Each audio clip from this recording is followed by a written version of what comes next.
አንቺ ነው እንደ የፍቅር ተስፋኛ? አዎ ሰላም ብያለሁ። እንዴት ናችሁ? እንዴት ነሽ? ሁሉ ሰላም ነው? እግዚአብሔር ይመስገን። ከእስልምና ነው የመጣሽው? ሰዋራህ ነው ግን?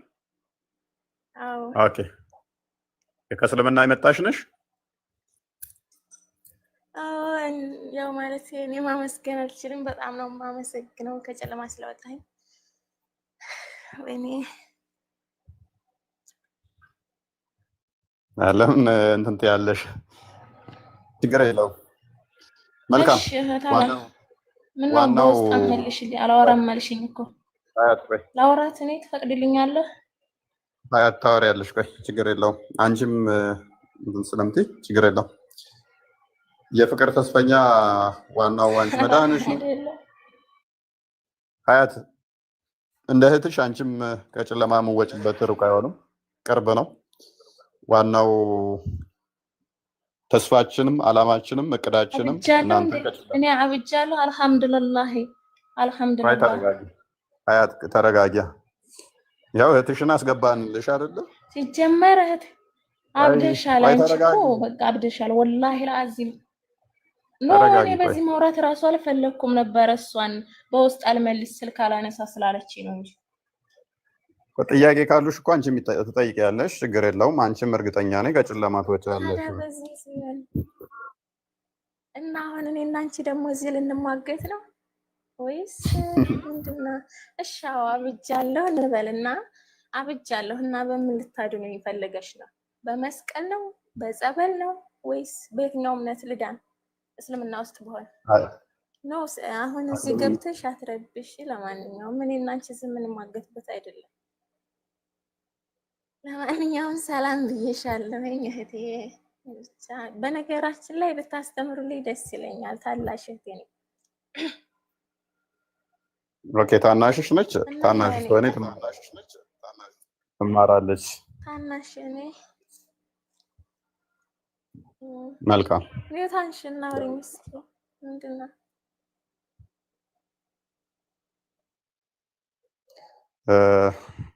ሀያት ምንድን ነው? አትመውቱኛ እንዴ? ያ ቀስ በይና ተረጋጊና። ምንድን ነው እሱ ማለት ምንድን ነው እሱ የሆነው? ምንድን ነው የሆነው? እናንተ ልጠይቃችሁ ምን አድርጋችኋት ነው እንጂ አንቺ ደግሞ ማለት ነው ለፎሎ ብለሽ ወላሂ ለአዚም በጣም ታሳዝኛለሽ። ወረበለን ሀያት ጥያቄሽን ልመልስ። ምን አድርጋችኋት ነው? ክርስቶስን ቀመሰች፣ የክርስቶስን አስተምሮ አየች፣ ክርስቶስን አመነች። ብርሃን ነው፣ ህይወት ነው፣ ተከተለችው። የመሐመድን አስተምሮ ያሳለፈችበትን ዘመን አሰበች፣ ጨለማ ነው፣ ሴጣናዊ ነው፣ ጥላ ወጣች። ስለዚህ ምንም ምንድን ነው ያቀመሰችው? ክርስቶስን ነው። ሲጀመር ወላሂ ወላሂ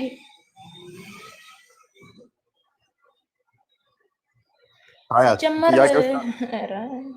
አዩዬ ጥያቄዎች ይኖሩሻል አውቃለሁ። ጥያቄዎች ካሉሽ ጥያቄዎችሽን እንመልሳለን። ማለት በአንደኛው ሴንቸሪ ላይ ነው ያለነው የተለጠኝ ነው። እኔ ሲጀመር እኔ እናንተን ተከታትዬም አላውቅም ተምሬም አላውቅም። ለምን እማራለሁ? አልሐምዱሊላህ ረብል ዓለሚን የለቀኝን እኔ ያውቃለሁ። ስለዚህ አሁን በጣም ተሳዝኛለሽ ወላሂ። ተቻልሽ ምን እናግዝሽ? እሺ እኔ ነው ታግዙኝ እናንተ። ለእናንተ አላህ ሀዲያ ይስጣችሁ። ሀዲያ ማለት ሀዲያ ደቡብ ውስጥ ያለውን ሀገር ነው። ጥያቄ ካለሽ ጠይቂኝ። ጥያቄ ካለሽ ጠይቂኝ፣ አሊያም እንጠይቅሽ። እሺ እንድንድን እሺ ጥያቄን ጠይቅሽና መልሽልን። እሺ እህትሽንም ታድኛታለሽ። ያው እህትሽም ወደ አንቺው እንድትመለስ እንጠይቅሽ። አሊያም እስልምና እውነት ከሆነ እውነት ነው። አልሐምዱሊላህ እናንተ በምትሉት ወንድ ልጅ አናመልክም። እናውቃለን። አላህ እንዳገረድ ነው ማለት ነው። ምክንያቱም ጺም አልባ ሆኖ ለሙሐመድ ተገልጦለታል። ጥያቄያችን እሱ ስላልሆነ ተረጋጊና እህታችን ተረጋግተሽ ጥያቄ ካለሽ ጠይቂን፣ አሊያም እንጠይቅሽ፣ አሊያም በክብር ውረጂ። ስፔሻል ኧረ እኔ እወርዳለሁ ማለት ጥያቄ የሚያውቁትን አትጠይቅም? እነሆ እሱ ጋር ገባም እንደ እንትን ካለ እውቀቱ ካለ ነው። እዚህ ጋር የማያውቁ ልጆች በውሸት እንትን እያልኩ እያከፈርክ፣ አንቺ ደግሞ በውስጥ አውሪኝ። መልካም ታወራሻለች። በቃ እኔ ተባበርሻለሁ። በውስጥ ስለ ክርስቶስ ጌትነት አምላክነት ትሰብክሻለች። እንደዛ አይደለም። ከቻልሽ ማለት ብትማሪ ደስ ይለኛል። ባታወርዷት እኔ ወርዳለሁ፣ እሷም ባታወርዷት እራሳት አልወረደች ባታወርዷት ደስ ይለኛል። እና ደግሞ ያው ይሄ ማለት መናገር አልችልም። በጣም ነው የማመሰግነው። እፎይ ከታችም ሁኔ ቢሆን ተረድቼ ወደ ብርሃኑ መጥቻለሁኝ። ስታስተምር ምናምን እንደዚህ ስታስተምር ከታች እየሆንኩ እያዳምጣለሁ። እኔ ጥያቄ እንኳ ጠይቄ አላውቅም። በራሴ ተረድቼ እግዚአብሔር ይመስገን ወደ ቤቱ ስለመጣሁ እና እህቴን ደግሞ በእግዚአብሔር ስም ማለት በጸሎት አስቡልኝ። ብታስተምሯት ደስ ይለኛል። ማርያም እናስተምርልሻለን፣ ትማራለች። ክርስቶስ አልሐምዱሊላህ ወላሂ ትድናለች፣ እርግጠኛ ነኝ ትማራለች። አሁን እልህ ይዟል ነው አያት እልህ ይዟል ነው አሁን የምንልህ ነው ትማራለች። አሁን በኋላ ሁሉም ሲጀምሩ እንደዚህ ነው። መጀመሪያ ጊዜ ላይ ያላግጣሉ፣ ያሾፋሉ ምናምን ነገር ከጊዜ በኋላ ነው ሲጀመር። እናንተ አንቺ ደግሞ ማለት ነው ወላሂ ለፎሎ ብለሽ ከሆነ ታሳዝኛለሽ። ወረበል ተባን አስተግፍሩላህ። እሺ ለማንኛውም ሰላም ዋላችሁ። ለማንኛውም ሜቢ በቃ ማለት ለፎሎ ምናምን ነው። እሱ ሲገባሽ ትመጫለሽ አልኩሽ እኮ። ስለ እስልምናሽ የሚያስተምራሉ፣ ስለ ክርስትና ሚዩት አድርጋችኋት ከሆነ ነው ሚዩት ያደረጋችኋት። ማን ሚዩት አድርጓት ነው እንዴ? ማን ነው ሞዴሬተር ያለው? ማን ነው? አይ ሚዩት ማንም አላደረጋትም፣ ራሷ ነች። ስራ ላይ ነች መሰለኝ። ግን ቦስዬ አንድ ሀሳብ ልስጥ። ይቅርታ ምንድነው? አይ ምናልባት ልጅቷ እግዚአብሔር ይመስገን ወደዚህ መምጣቷ መልካም ነው ከልቧ ከሆነ። ያልተማርሹ ነገር ካለ ደግሞ ፎይን ፎሎ አድርጊ፣ በውስጥ ትማሪያለሽ። ማንም ሰው ከተማረና ከተረዳ ክርስቲያን እንደሚሆን የታወቀ ነው። ስለዚህ ቦስዬ ሀያትም የምጠይቀው ነገር ካለ በውስጥ እንድጠይቅ፣ ልጅቷም ተመሳሳይ እንደዛ ቢሆን አሪፍ ነው። ቀጥሉ። በውስጥ የጻፍኩልን ያው ቦስ ያረጋችሁ ነው። እሺ አመሰግናለሁ። ማለት እኔ ቃላት የለኝም ለምስጋና። አመሰግናለሁ፣ ሁላችንም አመሰግናለሁ። እሺ መልካም። እሺ እንቀጥል። ደግሞ ያው ከቻለኝ መማር ከቻለች አስተምሩልኝ የምር ጌታን። እና በውስጥ ደግሞ ላላወራት የፈለግኩት ያው የምታወራኝ ወሬ ስለማልተመቸኝ ነው። ለዛ ነው እህቴ ይቅርታ። ከቻልሽ እዚህ ደግሞ እንደ ማንኛውም ሰው በሶሻል ሚዲያ ማውራት ይችላል፣ እንደዚህ ማለት ነው። እኔ በውስጥ ላወራሽ አልችልም፣ ምክንያቱም ያው አንቺ ብቻ ሲጀመር እንደዛ ሳይሆን እኔ ከቤተሰቦቼም ጭምር እንደተውኳችሁ ነግሬያችኋለሁ። በቃ በዚሁ ማውራት እንችላለን። ከቻልሽ ተማሪና ተመለሽ ወደ እግዚአብሔር ቤት። እውነታው በቃ ይሄ ነው። ከዚህ ውጭ ምን ይምጣ? ይህ አንቺ ከነማማይ ጋር ከማማይ ጋር እያወራሽ ነው። ቲንካ ግሩፕ ላይ ገብተሻል? የፍቅርዬ ግሩፕ አልገባሁም። ማስገቡ ብያቸው ነበር፣ በውስጥ የመለሰልኝ ሰው የለም። ኦኬ አሁን እቺ ፊሽ ልጅ ተከታያትና ውስጥ እኔ ፎሎ አድርጌ ፎሎ መልሽና በውስጥ ቴሌግራም ግሩፕ አሁን አስቀምጡላት። ኦኬ ውስጥ ድረስ ጽፋልኝ ነበር። ነበር አስቀምጡልኝ አስቀምጡላት። ጽፋልኝ ነበር መሰለኝ። መልስልሻለሁ ብዬ ይቅርታ። ችግር የለውም እናስገባሻለን። ታችን ችግር የለውም። ሀያትም እስቲ ፎሎ አድርግንና በውስጥ እናወራለን። ችግር የለውም። የምትፈልጊውንም ጥያቄ እዚህ ጋር ረጋ ብለሽ ጠይቄ የምትፈልጊው ጥያቄ ይመልስልሻል። እሺ ውስጥ እንዳትረሳ። አሁን መጠየቅ ሳይሆን ሲጀመር እሷ ምን ተረድታ ምንስ አግኝታ ሄደች በሚለው ነው እንጂ ጠይቃት የቻልኩት። በውስጥ ብዙ አውርቻታለሁ፣ አልመለሰችልኝም። አይታዝ መስላለች ነው እኮ እሱን እንዲታረጋለች መሰለሽ። የተረዳችውን እውነት የቀመሰችውን እውነት ማወቅ ከፈለግሽ ከእውነት ሳይሆን መሸሽ ያለብሽ ስለምን ማወቅ እፈልጋለሁ? ከአላህ ውጭ አምላክ የለም። ስለዚህ አልፈልግም ምን ማወቅ። ቶፒኩ ተመለሱና ወደ ቶፒኩ ተመለሱ። ኡሙ አሚና እንኳን ደህና መጣሽ። ኮስቴ ግን አሁን ነው ኡሙ አሚና አለሽ? አለው። ሰላም ነው? ኡሙ አሚና ሰላም ነው? እንዴት ነሽ? ሰላም ነን፣ ደህና ነን። ሰላም ነው አይደል? አይ እኔ ሰላም እንዴት ነሽ? ሙስሊም ወንክ ክርስቲያን ጀግና ሰው ደስ ይለኛል። ጀግና ነህ። የሆነ ቪዲዮዎችንም አይቻለሁ። እኔ ሙስሊም ነኝ አልሐምዱሊላህ። እና እንደዚህ አይነት ሰው በአለም ላይ ይኑር። እስላም ላይም ሆነ ክርስቲያን ላይ ፈሪ መሆን ዝም ብሎ እዛ ትንሽ የግሩፕ ከፍቶ ሰው የሚሞልጭ ሰው እንደዚህ ግልጽ ነፍስን ሰተ ስለምትከራከር በጣም ደስ ትላለህ። እንደዚህ ቀጥል። እንዳንተ አይነት ጀግና ሰው ካለ ክርስቲያንም ሙስሊምም ተከባብረው መኖር ይችላል። ግን እንደዚህ ዝም ብሎ እዚህ ውስጥ ትንንሽ የግሩፕ እየከፈቱ ሰው የሚሞልጩ በዛ በዚህ ሳይሆን ቁርአኑም ሐዲሱንም ባይብሉንም ግልጽ ቁጭ አድርጎ እንዳንተና እንደ ሁሱ መኖራችሁ ደስ ይለኛል። ቀጥሉ። እንደዚህ አትፍራ። እኔ ብሞት አልክ የሆነ ቪዲዮ አይቻለሁ። እኔ ብሞት እንደኔ እፎይ መቶ እፎይ ይመጣል ስላልክ ደስ የሚል ቪዲዮ አዳምጫለሁ። መሞት አንዴ ነው፣ ህይወት አንድ ነች። ለምን ድንጋይ የሚያመልክም መኖር ይችላል። ዓለም ሰፊ ነች ለሰው ልጅ። አላህ Subhanahu Wa Ta'ala ሲፈጥረን ብዛት ማንም ቆጥሮ የማይችለው ጸጋ ነው የፈጠረው። ሁሉም ሰው ይባላል፣ በዛ በዚህ ይባላል እንጂ አደም ሰው ነው። ከአፈር ነው የተፈጠርነው፣ በእናንተም በእኛም። ግን እውነቷን አላህ ያወጣል። ክርስቲያን እውነት ይሁን ሙስሊም ይሁን ብቻ ዓለም ሰፊ ነው፣ አላህ ያወጣል እውነት። ስለዚህ እንደዚህ ጠንካራ ሰው መኖር ደስ ይላል። ባለፈው ዮኒ ቤትም እንትን ስትሉ አይቻለሁ። አለ ምንም ፍርሃት ያለ ምንም ህግ በሚፈልገው ሰው ጋር አልከራከርም ብሎ አህመድ ሮጦ ሲወጣ አይቻለሁ። ይሄ ሁላ አያስፈልግም። ህግ ፈለገ ሰይጣን ፈለገ ምን አገባው? እኔ ምለው ለምን ይሄ ስለ ሃይማኖት ነው። ሃይማኖት የግል ነው። ህግ ቢፈልግህ ይፈልግህ፣ ቢሰቅልም ይስቀል፣ ሞት አንድ ነው። እነዚህ ጠንከር ብለህ መናገር ማውራት በጣም ያስደስታል። እኔ ቤተሰቦቼ ክርስቲያን ናቸው። እኔ ከሰለምኩ ቆይቻለሁ፣ ውሸት አይደለም ወላሂ። እና ክርስቲያንም ይኑር ጦንቃይ ይኖራል እንዴ? እንደዛ ፈራለሁ። ብቻ ይሄ ሁሉ ሰው ላይ መናገሬ በጣም ያሳዝናል። እና አላህ ካንተ ጋር ይሁን፣ እግዚአብሔር ካንተ ጋር ይሁን። ጠንከር በል፣ ሞት አንድ ነው።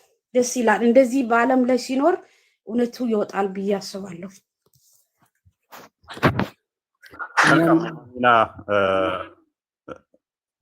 ሜቢ ወደ እስልምና ሄደሽ ከሆነ ክርስትና ላይ ጥያቄ የሆኑብሽ ነገሮች አሉ?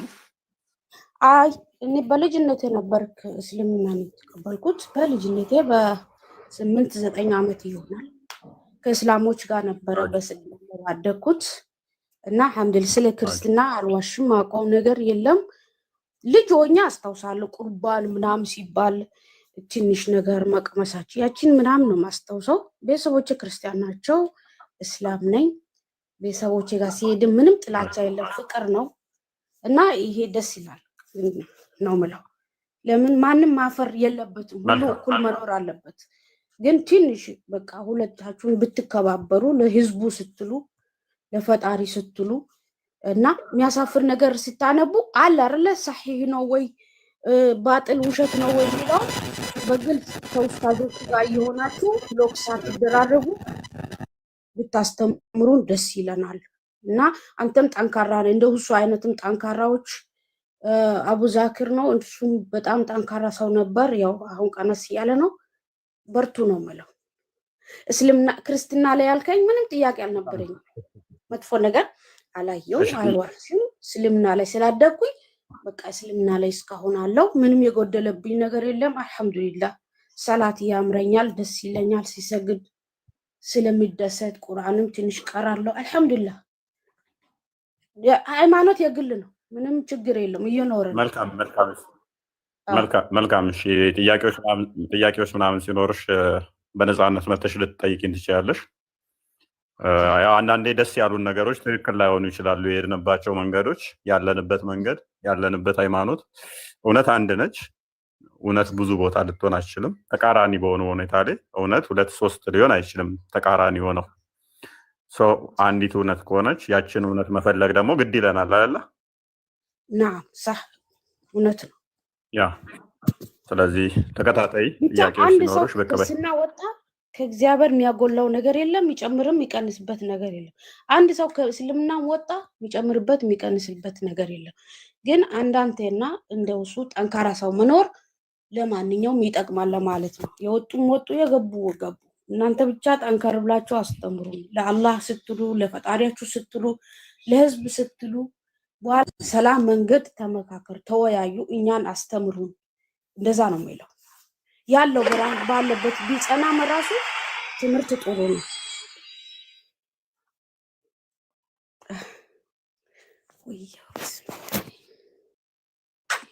እሺ እህታችን እናመሰግናለን። ያው እንደምታወቀው ያው ትንሽ እኛ ጋር ነው ትንሽ ጫና የሚኖረው እንጂ እኛዎቹ ከላይ ገደል ይፈለጥ ይቆረጥ ብለን አናባርርም እና እንደዛ ነው። ብቻ ጥያቄው ሲኖርሽ በቀበይ አይ ቲንክ አቡ ሁብያ ነው የሚለው ወይንም ዘዲን ማንኛው ነው እሱና አንተ ስትከራከሩ ማየት የዓለም የሁላችን ጉጉት ነው። ኢንሻአላህ እንደምንም ተፈላልጋችሁ ባካችሁ ተወዳደሩ። እምቢ አለ እሱም ቢያለ እያየን ነበረ። እምቢ አትባባሉ። ባይሆን በሌላ ሰው ቤት ቢሆንም እንኳን ተመካከሩ። ኢንሻአላህ ተከራከሩ። ያምራል፣ ደስ ይላል። ቀጥሉበት፣ ይመቻችሁ። ማሰላም ለማንኛው እድሜ ውስጥ ከክፉ አላህ ይጠብቅ። በቃ እግዚአብሔር ይጠብቅ። እሺ አሜን ነው። ጠንካራ ማለት እንደዚህ ነው። ሞት አንዴ ነው። ማሰላም እሺ በርቺ፣ እግዚአብሔር ይርዳሽ። እውነትን በደንብ ይግለጽልሽ። ክርስቶስ ፍቅር ነው፣ ህይወት ነው። እሱን የምትከታይበትና ደግሞ እንደዚህ ፍቅር እንደሆንሽ ይበልጥ ሰላሜን ሰጣችኋለሁ እኔ ቸር ቅን ነኝ ያለውን አምላክ የምትከታይበትን እንዲያደርግሽ ክርስቶስን እንድቀምሹ ያ ሕፃን ሆኜ ቆርቤ ነበር ያልሹ ያ ይጠራል። ባይዘይ ያ ፍቅር እንዲሁ የሚተው አይደለም። አንድ ቀን ይመልስሻል ብዬ ተስፋ አደርጋለሁ። ትመጫለሽ። በሕፃንነት ሳታውቂ የወጣሽውን ያንን ክርስቶስን ደግሞ ታዲያ ቢሆን ወላሂ ኢየሱስ ሰው እንደሆነ በመማሬ ነው። አሁን መመለስ እምቢ አልኩኝ። መመለስ ይችላለሁ እንዳልኩ ሃይማኖት የግል ነው፣ ማንም አይከለክለኝም። ግን ኢየሱስ ሰው ነው ብሎ በብዙ ቦታ ስለሚያወራ ኢየሱስ ማምለክ በዛ ምክንያት ነው ተውኩት። እኛውም መሐመድ አናመልክ፣ ነብያትን አናመልክ። እሱን ላስረዳሽ። ፈቃደኛ ነሽ? ፈቃደኛ ነኝ። ኧረ እኔ መልካም። ክርስቶስ ምን ብለን እናምናለን መሰለሽ? በስጋ የተገለጠ አምላክ ነው ብለን እናምናለን። በስጋ የተገለጠ አምላክ ነው ስንል ፍጹም አምላክ የሆነው የኔንና ያንቺን የባሪያው መልክ ይዞ በስጋ ተገለጠ። ያ ክርስቶስ አምላክም ነው ሰውም ነው። ልብ በይ፣ አምላክም ነው ሰውም ነው። አስቀድሞ ሁሉን የፈጠረ ነው። አምላክ ብቻ ነበረ። ያ አምላክ ብቻ የነበረው ግን በስጋ ተገለጠና ፍጹም ሰው ተባለ። ያ የሚታዩ ያ ኢየሱስ የተባለው እንደኔና እንዳንቺ ዝም ብሎ ፍጡር አይደለም። ከእናትና ከአባታችን የጀመረ ብቻ ሳይሆን በመለኮቱ አስቀድሞ የነበረ ሁሉን የፈጠረ ያ የተዋሃደውን ስጋውን ፈጥሮ ራሱ የተዋሃደው ነው። ለምሳሌ ልግለጽልሽ። እጅሽን ፀሐይ ላይ እንደዚህ ብትዘረጊ ፀሐዩ እጅሽ ላይ ይገለጣል አይደለ?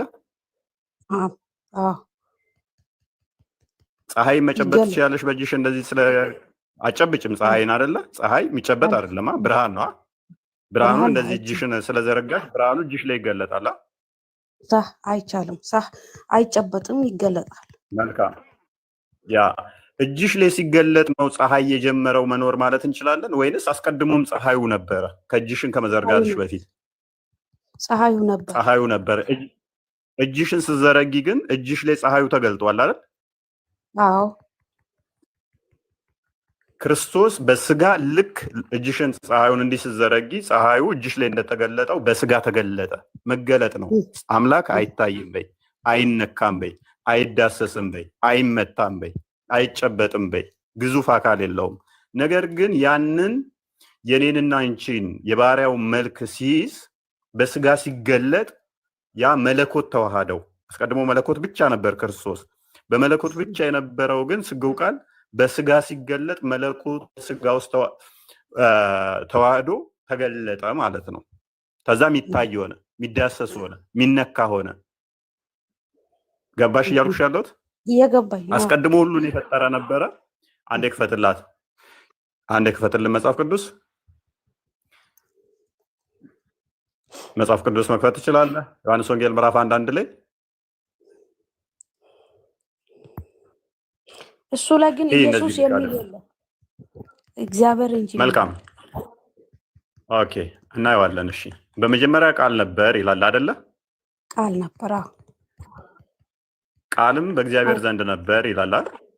ናው ቃልም እግዚአብሔር ነበር ይላል ነበር። ይህ በመጀመሪያ ምን ነበረ? ቃል ነበር። ያ ቃል ደግሞ በእግዚአብሔር ዘንድ ነበረ ነበር። ያ ቃልም እግዚአብሔር ነበረ ነበር። ኦኬ፣ ይህ በመጀመሪያ በእግዚአብሔር ዘንድ ነበር ይላል ቁጥር 2 ላይ።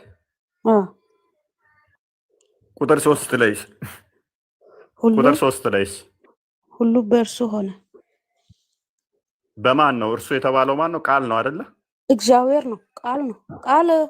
ቃል መጀመሪያ ቃል ነበረ። ቃሉ እግዚአብሔር ዘንድ ነበረ። ቃልም እግዚአብሔር ነበረ። እንደዚህ ነው። እንደዚህ ሲባል ምንድን ነው የሚታሰብ? ሁለት ናቸው? ሶስት ናቸው? ወይስ አንድ ነው? አንድ እግዚአብሔር ነው። መልካም መልካም። እግዚአብሔር በመለኮት አንድ ነው። በመለኮት አንድ፣ በአንድ አላህ ሆነ ማለት ነው። በአንድ እግዚአብሔር ሆነ በቃሉ ማለት ነው። ያ በቃሉ ሁሉ ሆነ። ያ ቃሉ በሱ ሆነ። በቃሉ ሳይሆን በእርሱ ሆነ ነው የሚለው። እርሱ የተባለው ማን ነው? ቃሉ ነው። ስለዚህ ሁሉም ነገር የሆነው በእርሱ ነው። እርሱ የተባለው ማን ነው? ቃሉ ነው። ሆነ ማለት ሁን ሲለው ይሆናል። ቃል ማለት የሚወጣ ነገር ነው፣ የሚያወራው። ቃል ማለት ያው የሚናገረው ቀን ሁን ሲባል ቀን ሆነ፣ ጨለማ ሁን ሲባል ጨለማ ሆነ። እሱ ሁን ካለ ይሆናል ማለት ነው። ቃል እኔ የምረዳው የሚናገረው እግዚአብሔር የሚናገረው ማለት ነው። ሳ እና ኢየሱስ ተወለደ ሲባል ተላከ፣ ተወለደ። እንደዛ ነው የምረዳው። አሚና። እሺ መልካም። ለአንቺ እንዲገባሽ ቀለል ብያውንም ወደ አንቺው ልምጣና ያ የፈጣሪ ቃል ፍጡር ነው ብለሽ ነው የምታምኚው? አዎ እንደዛ ነው የማምረው። ቃሉ ፍጡር እንደሆነ ለምን አምናለሁ መሰለህ? ዓለምን ምን ነበረ? ጨለማን ጨለማ ሆን ሲል ጨለማ ሆነ፣ ብርሃንም ብርሃን ሆን ሲባል ብርሃን ሆነ። እሱ ሁሉም ነገር በቃሉ ሁን ሲል ስለሚሆን ስለዚህ ቃሉ አሚና። ስለዚህ አላህ ቃሉ ፍጡር ከሆነ ቃሉን ከመፍጠሩ በፊት አላህ ቃል የለውም ማለት ነው። ነው ቃሉ በቃል ሁሉም ነገር ይሰራል ነው። እግዚአብሔር በቃሉ ነው የሚሰራው። በቃል ይሰራል። በባይብል ላይ ነው ያ በቃሉ እንደሚሰራ አውቃለሁ። ነገር ግን እኔ እያልኩሽ ያለው የአላህ ቃል ራሱ ፍጡር ነው። የአላህ ቃል ፍጡር ይሆናል? ኧረ ሊሆን ይችላል። ቃል ሊሆን ይችላል። ለምንድን ነው የማይሆነው? ኢየሱስ እኮ በቃሉ ነው እግዚአብሔር የሆነ ማነው? አሚና በቃሉ ነው እኮ አይልም እኮ። በቃሉ ነው ሳይሆን ቃሉ ነው የሚለው እንጂ በቃሉ አይደለም የሚለው። በቃሉና ቃሉ ይለያያሉ። ስለዚህ ያላ ቃል ፍጡር ነው ካልሽኝ ምን እያልሽኝ መሰለሽ? ቀለል ብዬ ላስረዳሽ ብዬ ነው። ፍጡር ነው ካልሽኝ ያላ ቃል አላህ ካልሹ በላይ አላህ ላይ ደግሞ ፍጡር የሆነ ነገር አላህ ላይ አለ ማለት ነው። አላህ ማንነት ላይ ምን አለ እያልሽኝ ነው? ፍጡር ነገር ተጣብቆበታል። የሚናገረውም በፍጡር ነው። ቃሉን ከመፍጠሩ በፊት አላህ መናገር አይችልም ወይ መናገር ማይችል ዲዳ ማለት ነው። እንደዛ ነው የሚል ኢንተርፕሬቴሽን ውስጥ ይከትሻል። ስለዚህ አላህ ቃሉ ፍጡር ሊሆን አይችልም። ፍጡር ከሆነ እንዳልኩሽ ነው የሚሆነው። ኤኒዌይስ ግን ምንድነው መሰለሽ ቀለል በሰፊው ሌላ ጊዜ ስለመመለስ እንትን እንላለን። ኔትወርክ በጣም እንትን እያለቀ እያበራብኝ ነው። ሰማለሁ ግን ይሰማል፣ በደንብ ይሰማል፣ አይቆራረጥም። መልካም። ስለዚህ እኛ ምን ብለን እናምናለን መሰለሽ? እሺ የፈጣሪ ቃል ፍጡር አይደለም ብለን ነው የምናምነው። የፈጣሪ ቃል ፍጡር አይደለም። ስለዚህ ፈጣሪ ሁሉን የፈጠረው በቃሉ ብለን እናምናለን። ልብ በፈጣሪ የፈጠረው ሁሉ በቃሉ ነው። ቃሉ ደግሞ ፍጡር ቃሉ ደግሞ ምን አይደለም ብለን እናምናለን? ፍጡር አይደለም ብለን እናምናለን። ስለዚህ ያ ቃሉ ልብ በይ፣ ያ ቃሉ ቁጥር 14 ላይ ስጋ ሆነ፣ ስጋን ተዋሃደና ተገለጠ። ቅድም እንዳልኩት መገለጥ ነው ቃሉ ማለት ነው። የፈጣሪ ቃል በስጋ ተገለጠ፣ ቃልም ስጋ ሆነ ይላል። እሺ ቃልም ስጋ ሆነ ይላል። ይሄ ቃል አስቀድሞ ነበር አልነበረም? እህታችን አሚና አልነበረ? ቃል አለ የለም? ስጋ ከመሆኑ በፊት አለ የለም? ይሄ ቃል አለ። ቃል ቅድሚያ ነበረ፣ እግዚአብሔር ዘንድ ነበር። ቴንክ ዩ በእግዚአብሔር ዘንድ ነበረ። ያ ቃልም እግዚአብሔር ነበረ አይደል? ትክክል። እሱ ራሱ ቃሉ ደግሞ ኢየሱስ ሆነ ነው አይደለ? የምትመሩት እንደዛ ነው። ያ በስጋ ተገለጠ። እንደዛ ከሆነ ኢየሱስ አለይሂ ሰላም ለምን እኔ ቃል ነኝ እግዚአብሔር ነኝ እኔ ቃል ነኝ ነበርኩኝ አላለማ። በአፉ ሲናገር ስላልሰማ ነው መቀበሉ ይከብዳል። እንትን ዮሐንስ 7:42 እስከ 44 ያለው ራሱ ኢየሱስ በጣም ይገልጻል። መልካም፣ እዛም እንሄዳለን። በመጀመሪያ ደረጃ ይሄንን እንጨርስ። ልብ በይ፣ ኢየሱስ ቃል አይደለሁም ብሏል የሚል የለም። አንድ ሁለተኛ ደረጃ እነኚህ የጌታ ደቀ መዛሙርቶች ናቸው። የጌታ እግር ስር ቁጭ ብለው የተማሩ ናቸው። ስለዚህ ቃል ስጋ ሆነ ተብሎ የተነገረው ለኢየሱስ ነው። አይ ለኢየሱስ አይደለም እንዳንል ደግሞ ሌላ ማስረጃ እናምጣ። ዮሐንስ ወንጌል ራዕይ ምዕራፍ 19 ቁጥር 13 አንዴ ክፈትልኝ። ቃል ስጋ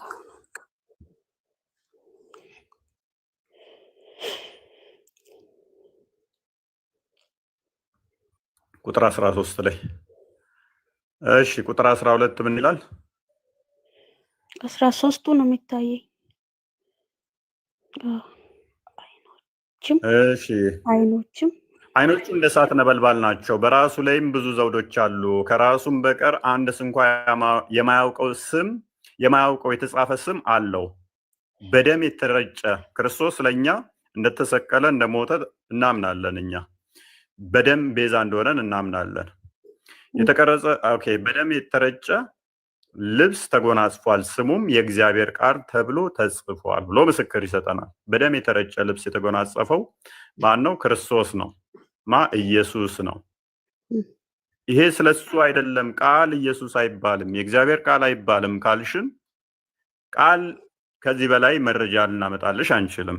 ራዕይ ዮሐንስ ይሄ ራዕይ ነው የምትይን፣ ለምሳሌ ሱራ 37 ቁጥር 105 ላይ ራይትን እናንተ እንደምን ትቀበሉታላችሁ? ትክክል መገለጥ ነው ብላችሁ ትቀበሉታላችሁ። ይህንኛው ደግሞ ወንጌል ነው። ወንጌሉን ደግሞ የተማረው ከክርስቶስ እግር ስር ቁጭ ብሎ የተማረው ደቀ መዝሙር ነው የጻፈልን። ልብ በይ፣ የነገረውን ነው የጻፈልን፣ ያስተማረውን ነው የጻፈልን። በተመሳሳይ ግን ሱራ 4:171 ላይ ኢሳ ያላ ቃልና መንፈስ እንደሆነ ደግሞ ቁርአኑም ያስቀምጠዋል። ኢሳ ምንድነው? ያላ ቃሉና መንፈሱ ነው ይላል። እኔ ደግሞ ይህንን ጥያቄ እናንተ ላይ ዘወርስ አድርጌ ልጠይቀው እችላለሁ። ምን ብዬ? አንቺ የጠየቅሽኝን ኢሳ የት ቦታ ነው እኔ ቃሉና መንፈሱ ነኝ ብሎ የተናገረው ብዬ ጠይቅሻለሁ። እኔ የት ቦታ ነኝ? እኔ ያላ ቃልና መንፈስ ነኝ ያለው ብዬ ስጠይቅሽ መረጃ ልታመቻችም ማለት ነው። እኔ ግን በተሻለ ሁኔታ ምን አመጣልሻለሁ? አባቴ ብሎ ነው ሁሉ ጊዜ የሚያወራው። ለዛ እኮ እሱ ሌላ ጥያቄ ነው። ሌላ ጥያቄ ነው። እሱንም መልስልሻለሁ። ይኸውልሽ ቃሉም ከእርሱ የሆነ መንፈስ ብቻ ነው ይላል። ይህንን የነገረን ሌላ አካል እንጂ ኢሳ አይደለምና ኢሳ የት ቦታ ነው እኔ ቃሉ ነኝ መንፈሱ ነኝ ያለው ብዬ ብልሽ አታመጭም ከቁርአንሽ ላይ። እኔ ግን ምን ሰጠውሽ? ራሱ ደቀ መዝሙርቱን ያስተማረውን ኢየሱስ ምን እንደሆነ ነገረን ማለት ነው። ወደ አባቴ ብሏል። ምንድነው ወደ አባቴ? ጥያቄሽ እዛ ላይ ምንድነው? ሜቢ የኛው ላይ እያልኩሽ ያለሁት ሜቢ ግልጽ ነው እዚህ ጋር ግን አዎ ግልጽ ነው። ቃል ያው ቃል ኢየሱስ ሆነ ነው። በቃ ቃል ስጋ ሆኖ ተገለጠ ብላችሁ እንደምታምኑ አስረዳኸኝ፣ ተረዳሁት። ቃል ያ ማለት ስጋ ምን ማለት ነው? ያ ቃል ኢየሱስ አስቀድሞ ስጋ እኔ መልካም እንደተረዳው ጎበዝ ቃል ስጋ ሆነ ሲባል ቃሉ ሁን ስላለ ሆነ እንጂ ኢየሱስ ማን ነው? እግዚአብሔር ቃል ሆነ፣ ቃሉ ደግሞ ኢየሱስ ሆነ ነው። ኢየሱስ ሚል እዚህ ላይ አልነበረም። ስለዚህ የምረዳው እኔ ኢየሱስ ሌላ ነው፣ ይሄ እግዚአብሔርም ሌላ ነው። እግዚአብሔር የነበረ ነው፣ ኢየሱስ ግን አሚና የተላከ ቃል ነው አሚና ብዬ ነው። አሚና ያለሽ ቃልም ስጋ ሆነ ሲል ቃል ወደ ስጋነት ተለወጠ ማለት አይደለም። ልብ በይ፣ መለወጥ ሳይሆን ወይንም ደግሞ የሆነ ስጋ ብቻ ሆነ ቃል የለውም ማለት አይደለም። ያ ቃሉ ምን ሆነ መሰለሽ? በስጋ የተገለጠ አምላክ ሆነ ማለት ነው። መለኮት የተዋሃደው ሆነ። ያ ስጋው ምንድነው? መለኮት የተዋሃደው። ስለዚህ እንዳንቺ ስጋን ይዟል፣ እንዳንቺ ግን አንድ ስጋን ይዟል። ነገር ግን ያ ቃል ያ እንትን ደግሞ ምንድነው? እሱ መለኮት የተዋሃደው ነው። ምንድነው ያልሽው? አንድ ጥያቄዎች መለኮት የተዋሃደው። እሺ ማለት እኔ እምቢ አልልም፣ ይሄን እቀበለዋለሁ። ኦኬ። ግን ኢየሱስ ክርስቶስ ብዙ ጊዜ ለዓለም ሰው አልተላከም። ይሄ ማነው ሀገሩ ሰው እስራኤል ብቻ መላኩ ለምን አስፈለገ? እግዚአብሔር ከሆነ ፈጣሪ ዓለምን የሰው ልጅ የፈጠረ ግሱፍ ለዓለም ሳይሆን ለእስራኤል ራሱ ነው ለእስራኤል የተላከው የሚያስታውቀው አይደለ? አንድ ይሄ ነው። ሁለተኛ ደግሞ ይሄ ዓለም ግዙፍን ዓለም የፈጠረ ፈጣሪ እግዚአብሔር እንዴት በራሱ በፍጥሩ እጅ ሊሰቀል ይችላል? ሊገደል ይችላል? ይሄንን በፍጹም የሚቀበለው ነገር አይደለም። ይቅርታ ግን ወንድሜ አንተ ጠንካራ እንኳን በእኔ ንግግርና በነዩሱም አትናደድም። እንዳትናደድ እድሜ ይስጣላህ ኢንሻአላህ። እንደዛ ይሄ ነው የሚያሳይ አንደኛ እነዚህ ሁለተኛው ደግሞ ይሄ ሁላ ግዙፍ ዓለምን ሁን በማለት የሰራው ፈጣሪ እንዴት በሰው በእኛ በሽንታን በቅዛና ሰዎች ላይ በእጃችን ይገደላል? ይሄን በፍጹም እድሜ ልኬ መቀበል ማልችለው ነው። ሁለተኛ ደግሞ እሱ ምን ጊዜም ሲያወራ እኔ ከራሴ ምንም አንዳች ነገር ማድረግ አልችልም የሚለው ያሳስባል። ሁለተኛ መጨረሻ ላይ ይሄንን የተሰጠው ምን ነበር የተሰጠው? ለሱ ተሰጠኝ ይላል። ምን ጊዜም ይሄ ተሰጠኝ ይላል። የተሰጠውን ደግሞ ለእግዚአብሔር አሳልፎ እንደሚሰጥ ምን ነበር የሚባለው? ፍርድ እንዲፈርድ በሰው ላይ እንዲፈርድ ተሰጥቶታል። ጥያቄዎች ገባ አይደለ? ይገቡኛል። በቃ ይገቡኛል። ጥያቄዎች ተደርቤ ስላወራሁ ችግር የለውም። በእኛ በቅዘናሞች እንዴት ነው እሱ ፈጣሪ የሚመታው? እንዴት ነው የሚሰደበው ነው ያልሽው? አዎ በጣም ነው የሚያስደነግጠው። አንተ አስብ፣ እኛን የሚያክል ትልቅ ብርቱ ሰው የፈጠረ ራሱ ፈጥሮ በራሱ እጅ ፈጥሮ መልሶ ደግሞ በእኛ እጅ የሚሰቀል ፈጽሞ አይመስለኝም። ይሄ ነው የሚያሳስብ። በጣም ይገርማል። በጣም አሁን አይሆንም ብዬ ይሄንን ሳስብ ነው አሚናዬ እኔ አሁን ዶክተር አብይን ማለት ነው ጠቅላይ ሚኒስተሩን በጥፊ ብለው ይገርማል አይደለ? ያስደነግጣልማ። ሰው ነው እንዳንተ አይገርመኝ። በምንም ካንተ የሚበልጥ የትኛው ነው የሚደንቀው ግን? እሱ በጥፊ ነው የሚለኝ ነው እኔ እሱም በጥፊ ብለው ነው?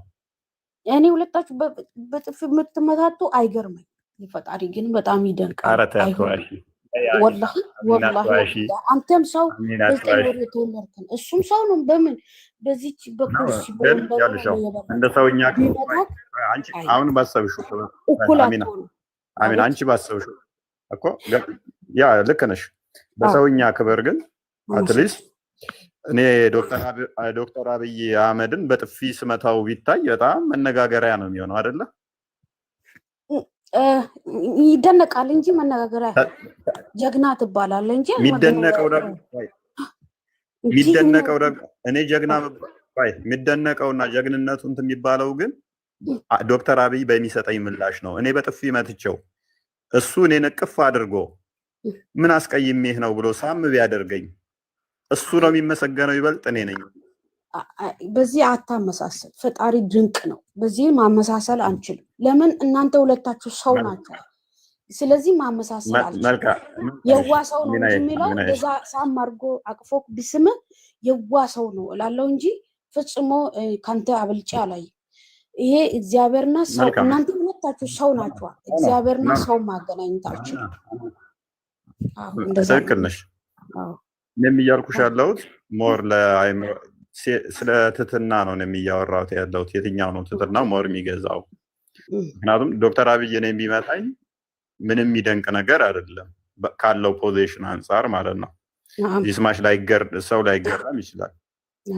እሱ መጥቶኝ እኔ ይቅርታ እሱ የሆነ ነገር ብሎኝ እኔ ይቅርታ ችግር የለውም ብለው ሰው ብዙም ላይነጋገርበት ይችላል። እኔ ግን እሱን የሆነ ነገር አድርጌው እሱ ይቅርታ ቢለኝ ራሴው እንትን ብዬው እሱ ደግሞ ይቅርታ ቢለኝ ለሰዎች ይገርማል።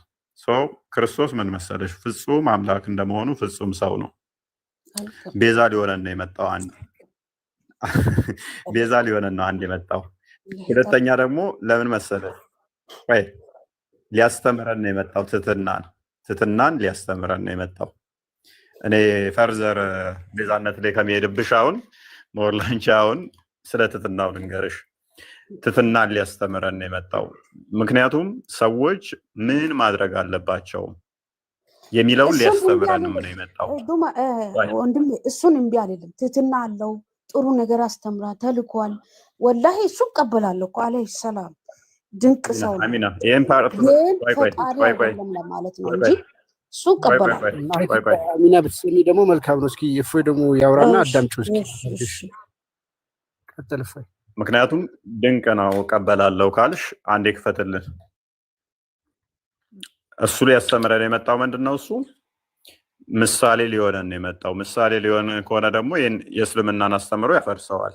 ምክንያቱም ሙሐመድንና አላህን የተሳደበ ሰው ቅጣቱ እጅና እግር እያፈራረቁ መቁረጥ ከዛም መግደል ነው። ሱራ 5:33 ላይ ኢየሱስ ያስተማረው ግን አይደለም ለሚሰድቡት ለሚገሉን እንኳን ይቅርታ እንድንጠይቅ ምንም እንደማያውቁ እንድንነግራቸው። አዎ ልክ ነው። ይኸውልህ አውቃለሁ። አንድ ፊቱ ቢመታ በአንድ በኩል አንድ ጊዜ አንድ አዳምጪኝ ታርጊና እፎይ ይጨርስ። እሺ ቀጥል እፎይ። እሺ ያ ሱራ 5:33 ላይ የነዚያ አላህንና መልእክተኛውን የሚዋጉ በምድር ላይ ለማጥፋት የሚተጉ ሰዎች ቅጣት መግደል ወይንም መስቀል ወይንም እጆቻቸውንና እግሮቻቸውን በማፈራረቅ መቁረጥ ወይንም ከሀገር ማባረር ነው። ሙሐመድንና አላህን መናገር ቅጣቱ ምንድነው? መገደል፣ እጅና እግርን እያፈራረቁ መቁረጥ ነው። የኛ አምላክ ግን ያስተማረን ምንድነው? እሱ ዮሐንስ ወንጌል ምዕራፍ 13:14 ላይ እሱ ዝቅ ብሎ መተናነስን ምንን ፍቅርን ያስተማረን። ታላቅ ሊሆን የሚወድ ምን ይሁን አለ? ለታናሹ አገልጋይ ይሁን። እናንተ መምህርና ጌታ ትሉኛላችሁ እንዲሁ ነኝና መልካም ትላላችሁ። እንግዲህ እኔ ጌታና መምህር ስሆን እግራችሁን ካጠብኩ፣ ልብ በሉ ጌታችሁ ሆኜ እግራችሁን ካጠብኳችሁ፣ እኔ መምህራችሁ ሆኜ ዝቅ ብዬ እግራችሁን ካጠብኩኝ፣ እናንተ ደግሞ እርስ በርሳችሁ እግራችሁን ትተጣጠቡ ዘንድ ይገባችኋል። ከፍ አድርገው። እኔ ለእናንተ እንዳደረገውላችሁ አለ። እኔ ምን ለእናንተ እንዳደረገው እናንተ ደግሞ ታደርጉ ዘንድ ምን እሱ እንዳደረገ ለፍጥረቱ እናንተም ታደርጉ ዘንድ ምን አድርጌያለሁ አለ? ምሳሌ ሰጥቻችኋለሁና አለ። ክርስቶስ ምሳሌ ሊሆነን ነው የመጣው። ለእኛ ምሳሌ ሊሆነን መጥቷል። አምላካችን ምን ሊሆን መጥቷል? ምሳሌ ሊሆነን መጥቷል። ዝቅ ማለትን፣ ለሰዎች ዝቅ ብሎ ራስ መተናነስን። እውነት እውነት እላችኋለሁ ባሪያ ከጌታው አይበልጥም፣ መልእክተኛም ከላከው አይበልጥም። ስለዚህ ዝቅ ማለትን፣ እኩልነትን አስተማረን ማለት ነው። ይሄንን እንድንማር ስለ ትትና እንድንማር ይሄንን ብታውቁ አለ።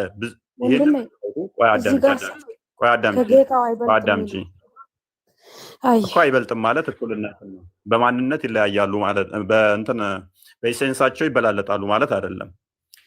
ይህን አንድ ሰው ለምሳሌ ባሪያ የሚባለው ሰው የሚባለው እኩል ነው። ለምሳሌ ሰው ያ ባሪያው ወደ ዝንጀሮነት ይቀየራል፣ ያንኛው ጌታው ደግሞ ወደ አንበሳነት ይቀየራል ማለት አይደለም። አይበላለጡም። በቃ በእንትን ይህን ብታውቁ ብታደርጉትም ብፁዓን ናችሁ አለ። ስለዚህ ከዚህ ክርስቶስ ያስተማረን አንድም ምንድነው ምሳሌ ሊሆነን የመጣው ፈለጉን ትቶልን ሊሄድ ነው። ከእርሱ የተማረው ክርስቶስ ሲሰቀል በመስቀል ላይ ሆኖ ጌታ ሆይ አባቶ የሚሰሩትን አቁምና ይቅር በላቸው እንዳለው በተመሳሳይ እስጢፋኖስ ምንድን ነበር ያደረገው? የሐዋርያት ሥራ ምዕራፍ 7 ላይ ቁጥር 53 አካባቢ 56 አይ ቲንክ ክፈትልኝ አንዴ። ከክርስቶስ የተማረው ምንድነው? ያሁኑ ምን ቆይ አስመለስበታለሁ። አንዴ ልጨርስና ሁሉም ተመሳሳይ ስለሆነ እንትን ልበል ከሰዓት አንጻር ግን ያሁኑ ወንድሜ ያሁኑ ራሱ ምን አለ? እውነት እውነት እላችኋለሁ የሚለው ጋር ምንድነው ያለው? 7:5 እውነት እውነት እላችኋለሁ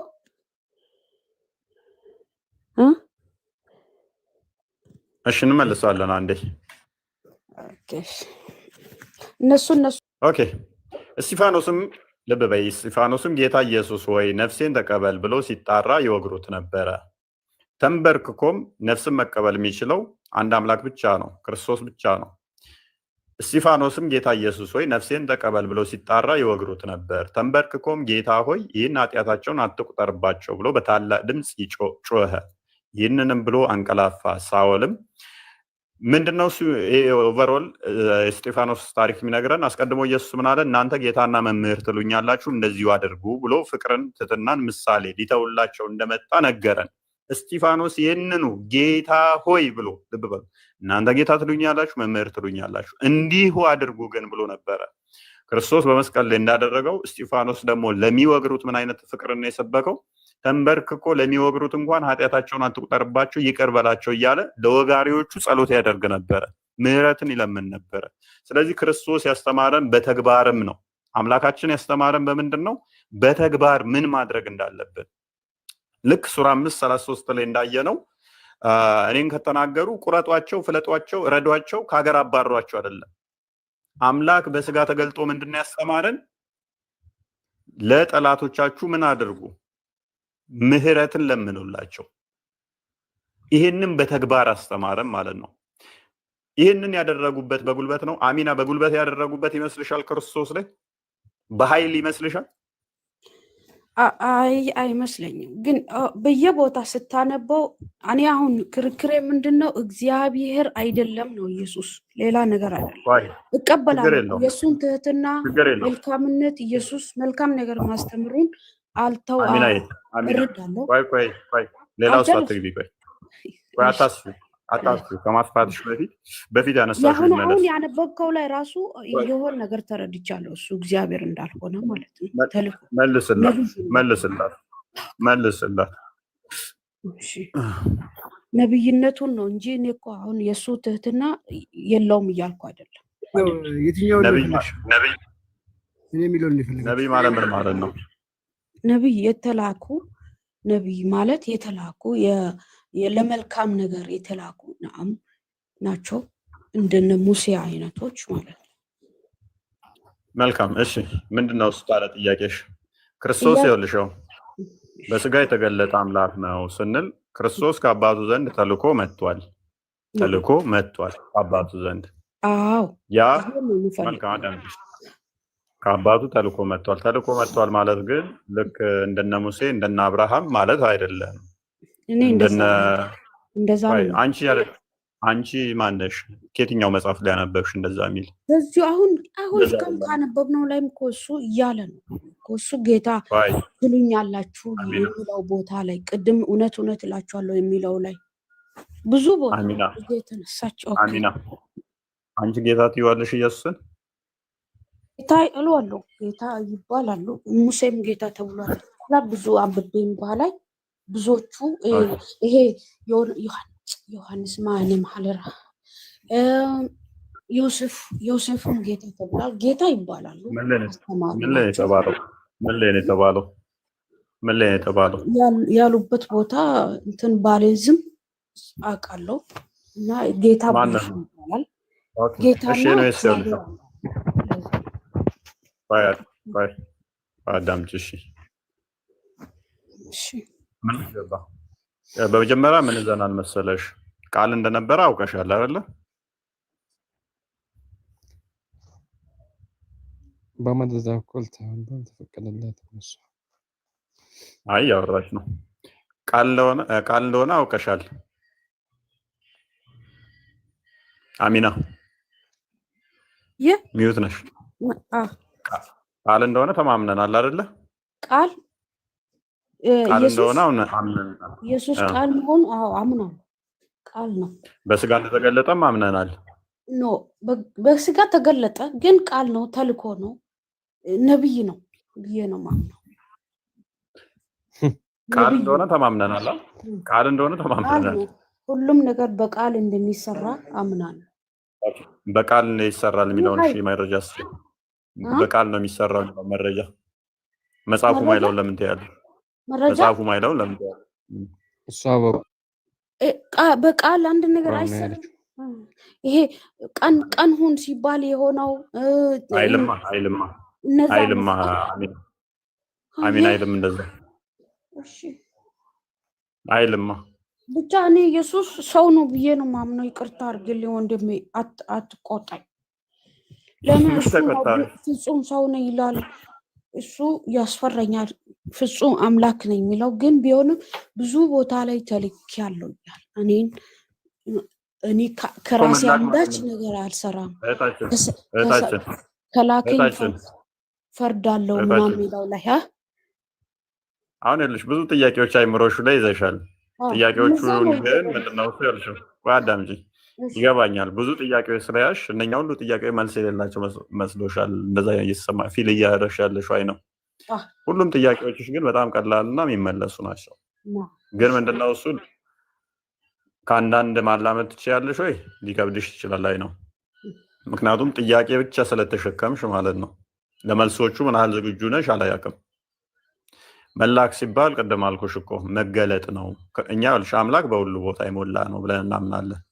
ተልኳል ሲባል አንቺ የምታውቂው አሁን ልጅሽን ሱቅ ቡና ግዛና ብለሽ እንደምልኪው ነው የምትረጂው።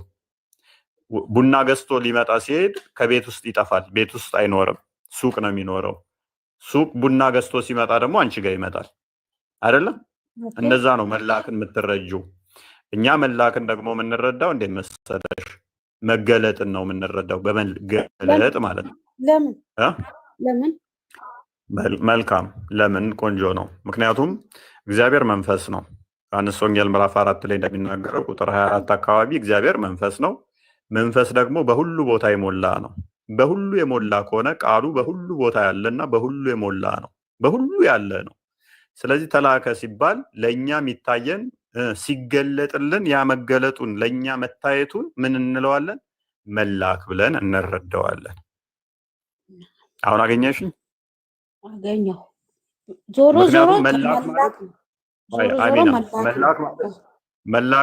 መላክ ለአንቺ የምትረጁ እንደ ሰውኛ ምንድን ነበረ? ከአንዱ ቦታ ሲሄድ ወደ አንዱ ቦታ ላይ መጉደል ነው አይደለ? ከአንዱ ቦታ ይጎላል አይደለ? እግዚአብሔር ግን የሚጎልበት የለም። በሁሉ የሞላ ስለሆነ በሁሉ ያለ ስለሆነ ቃል ደግሞ በሁሉ ያለ ነው። ምክንያቱም ቃል እግዚአብሔር ነው ብለን ተማምነናል። ቃል በመጀመሪያ በእግዚአብሔር ዘንድ ነበር፣ ቃልም እግዚአብሔር ነው ብለን ተማምነናል። ያ ደግሞ በሁሉ ካለ በሁሉ የሞላ ከሆነ ስለዚህ ከአንድ ቦታ የሚጎልበት የለም ማለት ነው፣ በሁሉ የሞላ ስለሆነ። ስለዚህ በምንድን ነው ለእኛ የምንረዳው? ተላከ ሲባል ለእኛ እንዲታይ ሆኖ በስጋ ተገለጠ። ያንን ነው መላክ ማለት እንጂ ከአንድ ቦታ ጎሎ ወደ አንድ ቦታ ሄደ ለሰዎች ሊነገር እንደዛ ማለት አይደለም። በስጋ ግን ተገለጠ። ያ መላክ ብለን እንረዳዋለን። ሌቢ መላክ ግልጽ ሆነልሽ? ኦኬ ብዙ አየ። አሁን እንደዛ ካስረዳኸኝ በምሳሌ ማመን ይቻላል እንዴ? ቁርአንም ሆነ መጽሐፍ ቅዱሱን በምሳሌዎቹ እንደዛ። አሁን እነዚህ ምሳሌዎች ናቸው የነገርከኝ። ቁርአን በምሳሌ ላይሆን ይችላል። መጽሐፍ ቅዱስ ግን እጅግ በምሳሌ ነው የምንረዳው። ምክንያቱም ክርስቶስም በምሳሌ ነበር ሲያስተምር የነበረው። እያስመሰለ ማለት ብዙ ቦታ ግን እኔ እግዚአብሔር ነኝ አላለም እኮ ማይ እኔ እግዚአብሔር ነኝ አላለም ብዙ ቦታ አሚና እኔ እግዚአብሔር ነኝ አልኩሽ ታመልኪኛለሽ አላመልክም ለምን አታመልኪኝም አልኩኝ ይሄው ለምንድነው ማላመልከው መጽሐፍ ቅዱስ ላይ ቁርአን ላይ ያንተ ስም ከሌለ እንዴት አመልካለሁ መጽሐፍ ጽፋለሁ በቃ ቀላል ነው ሌላ አዲስ መጽሐፍ ጽፋለሁ ለምን ትስቂያለሽ ደምሳሽ ለምሳሌ እነ ሙሴ እነ ሃሩን እነ አብርሃም እንደ ይስሐቅ ባመኑበት ማመን ነው በእነሱ ቴንክ ዩ ስለዚህ አብርሃም ለምሳሌ በአላህ አላመነም ለምን ታመልኪዋለሽ እግዚአብሔር ያምናል በአንድ አላህ በአንድ እግዚአብሔር በአንድ ያምናል በኢየሱስ ግን አላመነም ስህተት ዘፍጥረት ምዕራፍ 18ን ክፈትላት ኦኬ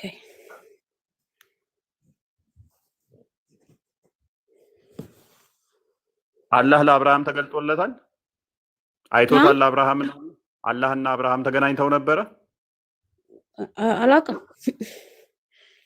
አላህ ለሰዎች ይገለጣል ምድር ላይ መጥቶ አይገለጥም መልካም እሺ አንብቤው እሺ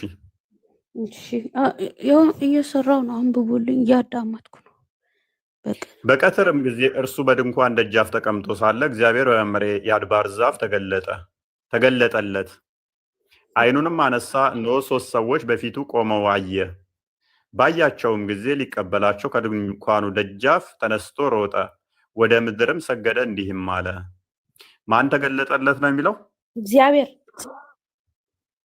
አላህ ለሰው ተገልጦ ያውቃል ምድር ላይ መጥቶ ለአብርሃም ተገልጧል አዋ እንደዚህ አለ እኮ ለሙሴ መገለጥ ለአብርሃም ብዙ ቦታ እና ለዮሴፍ ይገለጣል የለም በብርሃን ይገለጣል ለሙሴ ራሱ ይገለጣል በመላእክ ተልኮ ማለት ነው እንዴት እንደሆነ አላህ በመላእክ ተልኮ ይገለጣል ማለት በብርሃን አላህ በመላእክ ተልኮ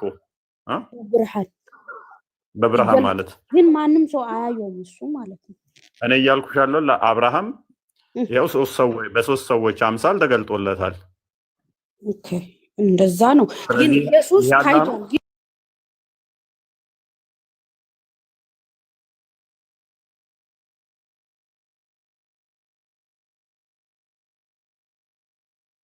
ተገልጧል እኮ በሙስሊምም አለ እንደዛ ግን ኢየሱስ ይታያል ሰው ነውና ይታያል ግን እግዚአብሔር በፍጹም ማየት አትችሉም ይላል እኮ አሁን እኮ አሚና መልሰሽ እኮ የተጋጨሽ ነው አሚናዬ ቀደም ምን አልሽኝ አላህ ለነ ኢየሱስ ተገልጦላቸዋል አልሽኝ አሁን ደግሞ ኢየሱስ ማየት አይደለም እኮ በአካል ሳይሆን በብርሃን በድምጽ ምናምን እንጂ ማንም እግዚአብሔር አላህን ማየት አይችልም በሙስሊም በክርስቲያንም አይታይም አይደለ መልካም ይኸውልሽው እኔ አላህን ሊተራሊ ሙሐመድ እንደተገለጠለትና ኢቭን ጀርባውን እንዳሸው እጆቹን ጀርባ ውስጥ ጨምሮ እንደቀዘቀዘው ምናምን መረጃ ልሰጥሽ እችላለሁ ብዙም አስፈላጊ ስላልሆነ ምን ነሰለ እኔ የምፈልገው ስለ ኢየሱስ ማወቅ ብቻ ነው ሌላ አይደለም ስለዚህ ኢየሱስ ምንድነው አልኩሽ ኢየሱስ ነው ብቻ ነበር ማመን የምፈልገው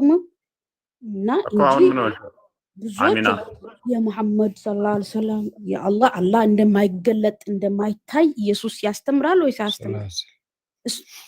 ያስተምራል ኢየሱስ ማን እንደማይገለጥ አላህ እንደማይገለጥ አላህ የሚባል እኮ ሙሐመድ ነው እግዚአብሔር በፍጹም እንደማይታይ ያስተምራል ያለሽ በመለኮት ሊገለጥ አይችልም በመለኮት ማንንም ሊያየው አይችልም ኢየሱስ ክርስቶስ ራሱ ሰውን ሲያስተምር እግዚአብሔርን ማየት እንደማንችል ያስተምራናል በመለኮት ማንንም ሊያየው አይችልም በስጋ የተገለጠው ልጁ ግን ተርኮልናል በስጋ የተገለጠው ልጁ ተርኮልናል መለኮትን ግን ማንንም ሊያይ አይችልም ስለዚህ በስጋ ነው የተገለጠው ቀደምም ብዬሽ ነበረ ብርሃኑን ልትይዟችም አልኩሻል እጅሽ ላይ ግን ይገለጣል አልኩሻል ይቅርታ ኢየሱስ እግዚአብሔር እንደማይታይ ነው ማንም አላየውም ማንም አላየም አሚና እኔም አላየም አሚና ይሰማሻል አሚና አንዱ ጥያቄ ሲመለስ ወደ አንዱ ጥያቄ ወደ አንዱ እያልሽ ነው እና ፖይንት ባይ አሁን ፖይንት ስለ ኢየሱስ እኮ መረዳት ስለፈለኩ ነው። እኮ አንድ ጊዜ አዳምጪና ስለ ኢየሱስ ሳይሆን አንድ ፖይንት ይዘን ብንሄድ መልካም ነው። አንድ ነጥብ ያዥና ምንድን ነው አሁን ጥያቄሽ? ያልገባን ነገር ለምን መገለጡ ላይ ነው? ስለ ኢየሱስ መሆኑ ላይ ነው። ስለ ኢየሱስ ኦኬ። ስለዚህ ቃል ስጋ መሆኑን አላመንሽም እስካሁን? ቃል ስጋ መሆኑን ልመን እንጂ እሱ እግዚአብሔር እንደሆነ ማመን አልችልም። ከላይ እኮ እግዚአብሔር ነበር ይልሻላ። ያ እኮ ኢየሱስ ነበር የሚል የለም። የኢየሱስ ስም የለም። የእግዚአብሔር ስም ያለ መልካም። ቃል በስጋ የተገለጠው ኢየሱስ ነው አይደለም? እህታችን ቆይ አንዴ 7:4:171 ክፈትልኝ። ቃል በስጋ የተገለጠው እግዚአብሔር ነው ኢየሱስ ነው አይደለም? እህታችን አንዴ ማይኩን አንሹ።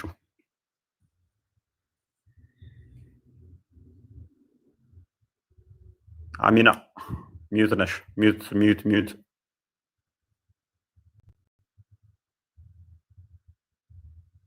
አሚና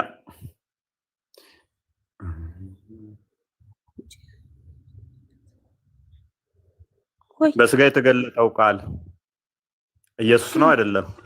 በስጋ የተገለጠው ቃል ኢየሱስ ነው አይደለም?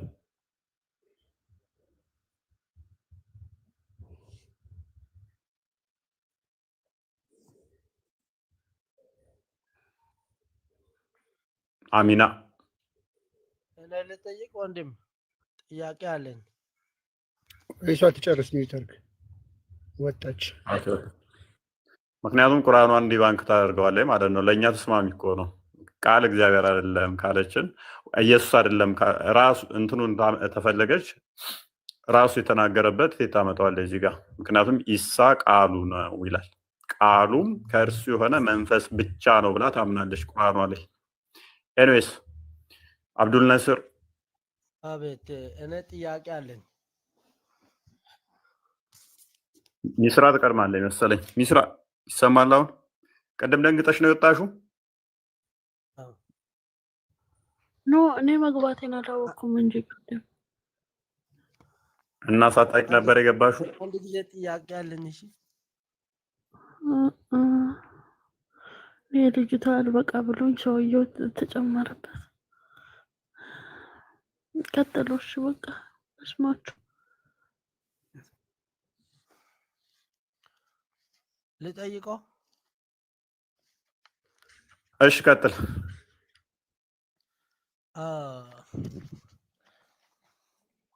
ኢየሱስ ችሎታ አለ ወንድም?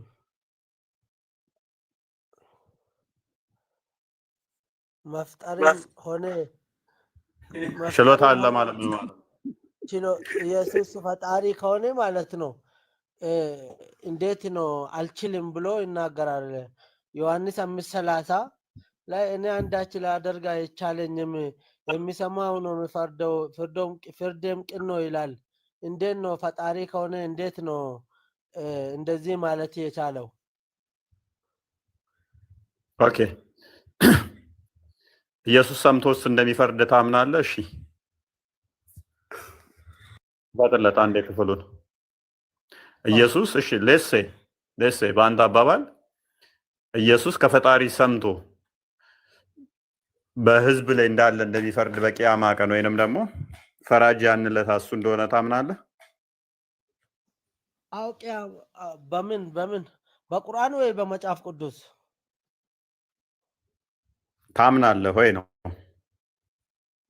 በትንሣኤ ቀን ኢየሱስ እንደሚፈርድ የዛለታ ፈራጅ እንደሆነ ታምናለህ? አይ እሱ አላምንም። አይልማ እሱ እንደዚህ አይልማ። አንብበው እሺ። እኔ ከራሴ አንዳች ላደርግ አይቻልም፣ እንደሰማው ፈርዳለሁ፣ ፍርድም ቅን ነው። የላከኝ ፍቃድ እንጂ ፍቃድን አይልሻም። እኛም ይሄን ነው የምናምነው። መልካም፣ ይሄንን ታምናለህ? የላከውን ፍቃድ እንደሚያደርግ ታምናለህ? አዎ የላከውን ፍቃድ፣ አዎ የአባቱን ፍቃድ እንደሚሰራ አብዱል ነስር መልካም መልካም እሺ። ሻዳ ዝልሃለሁ የአባቱን ፍቃድ እንደሚሻት አምናለሁ ብሏል። የአባቱ ፍቃድ ምንድን ነው? እሱ ያው ፍቃዱ መስጠት ነው። ስራ ብሎ ፍቃዱን መስጠት ነው። ምንድን ነው የአባቱ ፍቃድ? ቃል በቃል አሳየኝ እስኪ። የአባቴ ፍቃድ ይሄ ነው የሚለውን አሳየኝ። 27 ላይ ታች አድርግልኝ ትንሽ 27 ላይ እሺ 5:27 ከ26 አንብብልኝ። ለምን ከ19 አነብልህ? ለአንተ በደንብ እንዲገባ ከ19 አድርግልህ። ከ17 ከሆነማ በጣም አሪፍ ነው። እንደውም ማለት ከ17 ጀምር አንብበውና አስረዳኝ። እስልምና ነው ለእንጦሮጦስ የሚከት ክፍል ነው የጠቀስከው። ቀጥል።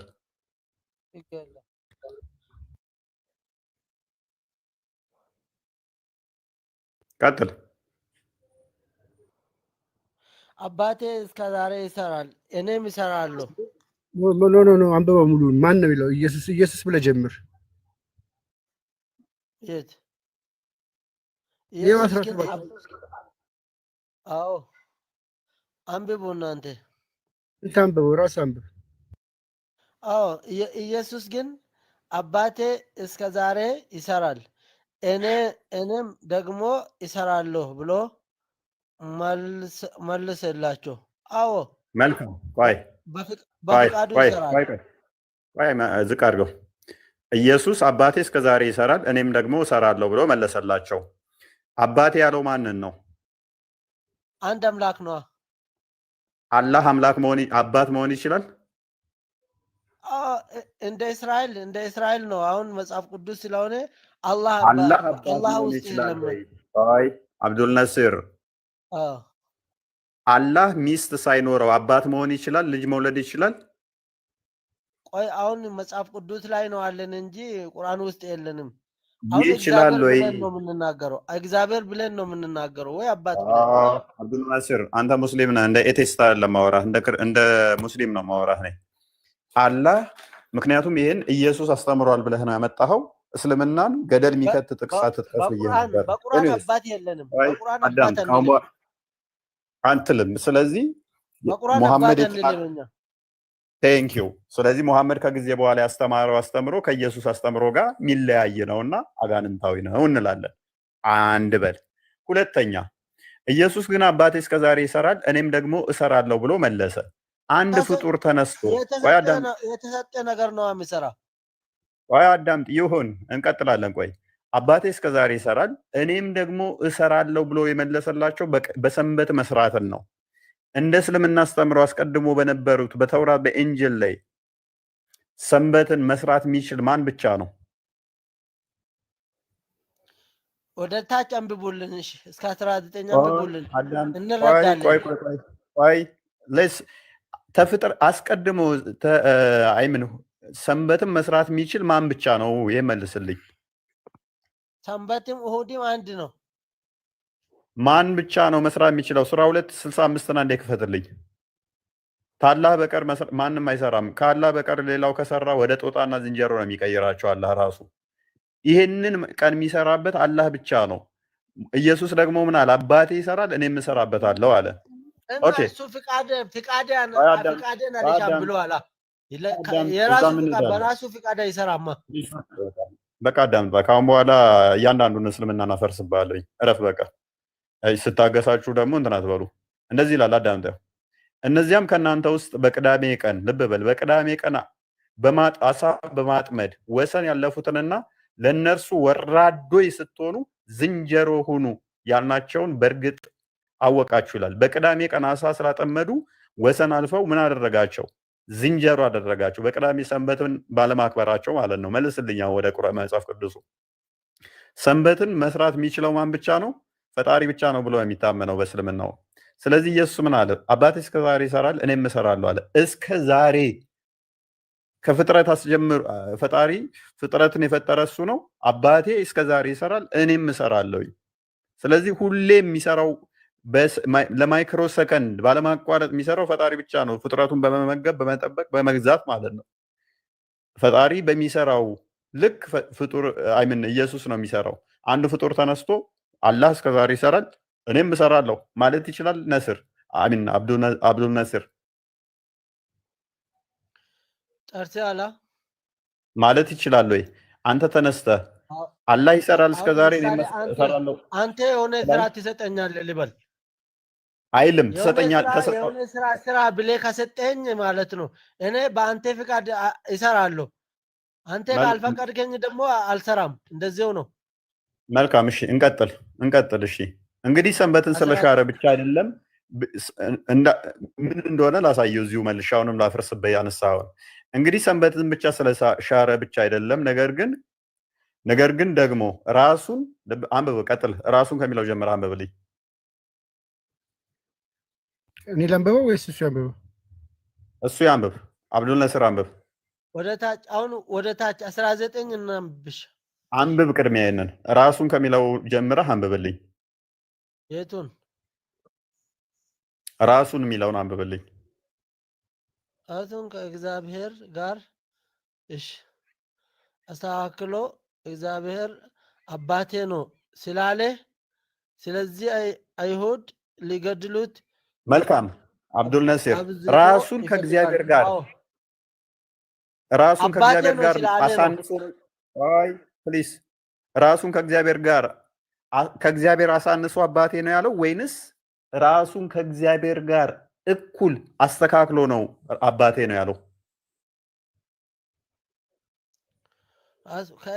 ከእግዚአብሔር ጋር አስተካክሎ ነው እኩል አይደለም አስተካክሎ ነው አለ ስለዚህ ራሱን ከእግዚአብሔር ጋር ያስተካክላል ማለት ነው ኢየሱስ እና አባቴ ነው ብሎ እሱ ደግሞ ኢየሱስ ደግሞ አባቴና አባታቸው አለ የኢየሱስ አባት የኛም አባት ነው ታውቃለህ አብዱል የኢየሱስ አምላክ የኛ አምላክ ነው አምላኬና ዮሐንስ ዴቪል ማኒፌስት እያደረገብህ ነው ተረጋጋ ትጩህ ሌላ ቦታ አትግባ የጠቀስከውን ጥቅስ ራስ ያመጣውን ጥቅስ እንየው ራሱን ከእግዚአብሔር ጋር ምን አድርጎ ነው የሚለው አስተካክሎ ማለት እኩል አድርጎ እኩል ማለት ነው ምን ኢየሱስ ራሱን ከማን ጋር ከእግዚአብሔር ጋር ፕሊስ አዳምጥ አስተካክሎ ማለት ምን ማለት ነው ማስተካከል ማለት ምን ማለት ነው ማስተካከል ማለት ምን ማለት ነው ቃሉን አትቀይር ብዬ ነው እንጂ ማስተካከል ማለት እኩል ማለት አይደለም እሺ ቁጥር 19 ያርግለት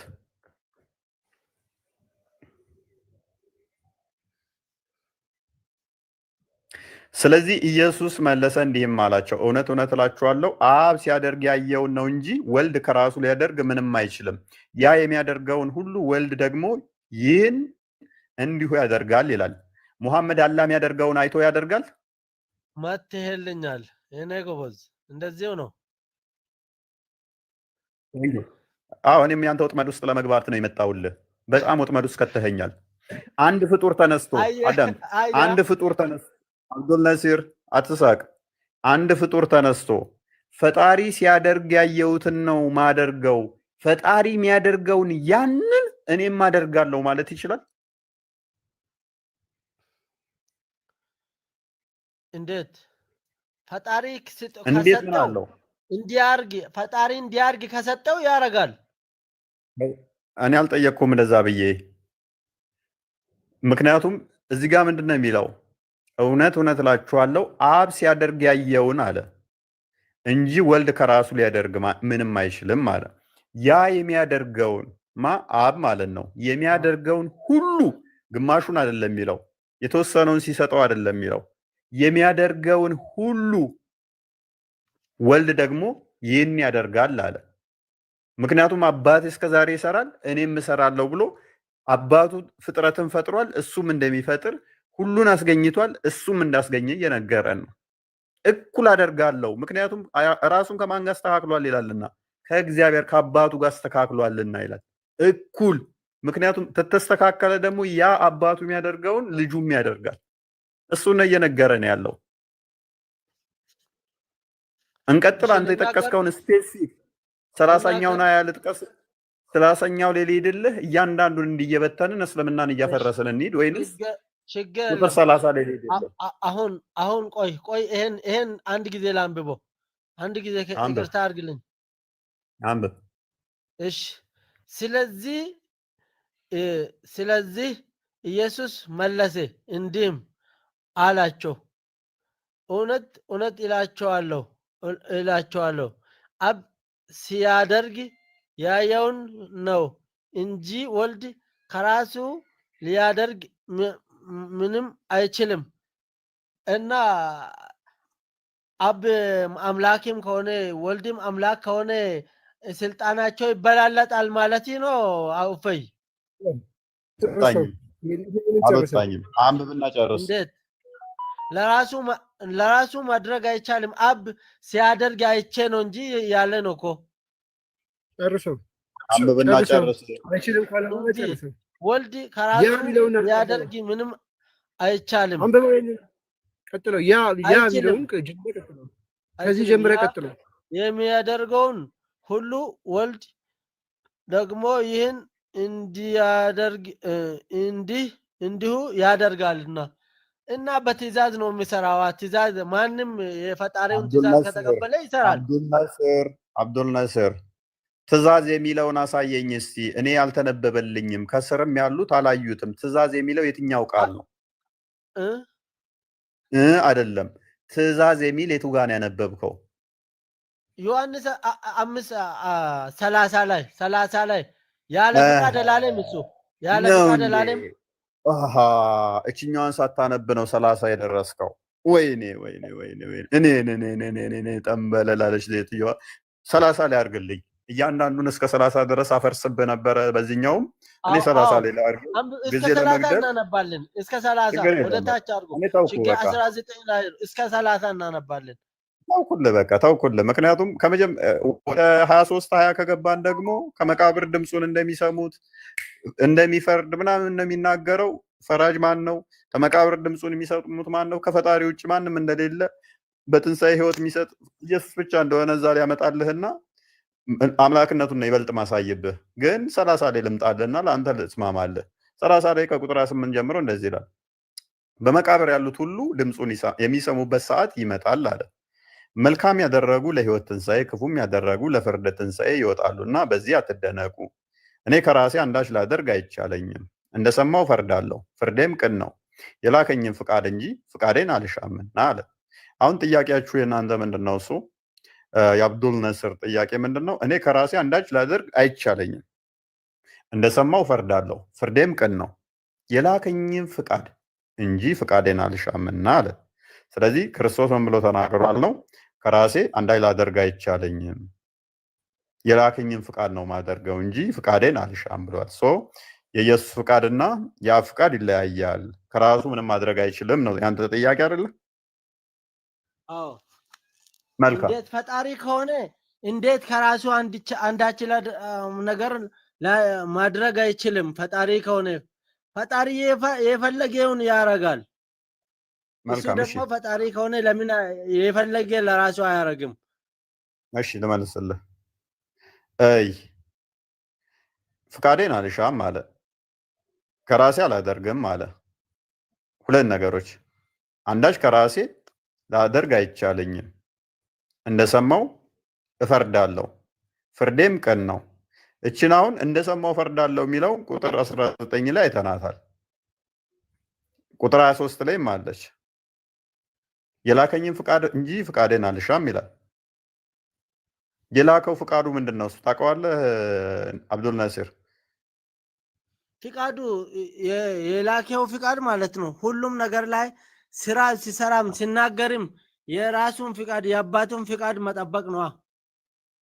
መልካም። ስለዚህ የአባቱ ፍቃድ 6:40 ክፈትልን። የአባቱ ፍቃድ ምን እንደሆነ ላሳየ። ዮሐንስ 6:40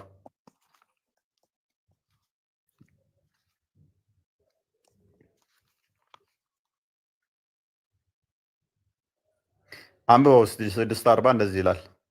ለአንብበዋለህ።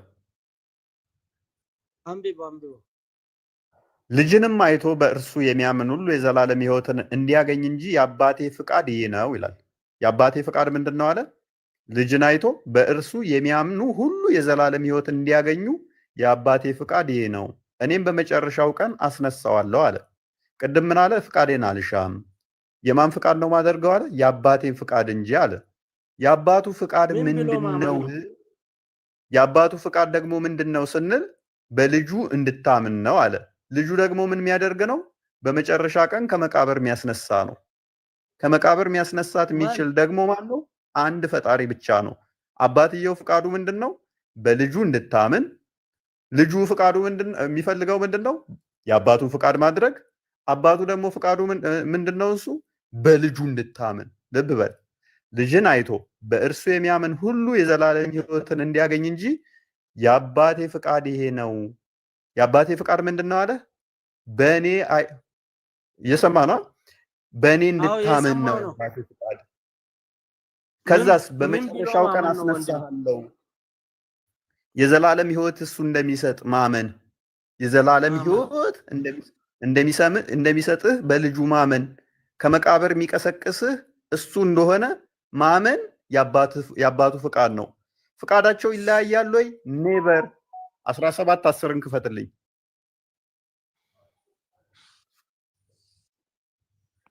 ዮሐንስ 17:10